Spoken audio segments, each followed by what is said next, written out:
Europe does need to make a decision about how relevant it wants to be on the international stage.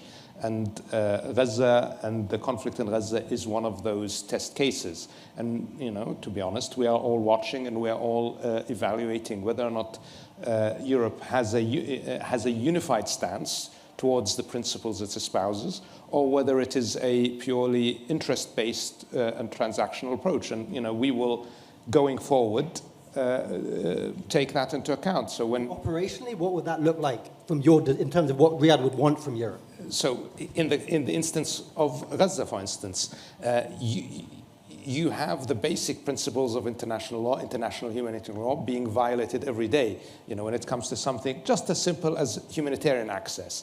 And here it would be very easy for Europe to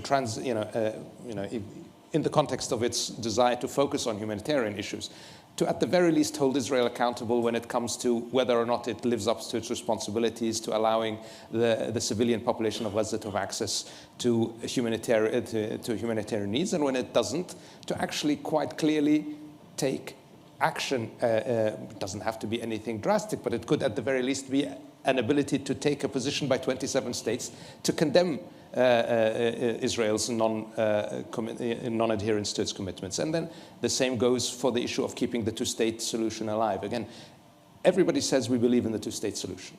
And everybody says that we realize that the only pathway to a sustainable peace in the region is a two-state solution. Yet, when there is consistent and constant undermining of that two-state solution, we do nothing, or we give limited statements. So when we see confiscation of additional territories, there's not even a condemnation. When we see actions by settlers and by settler groups that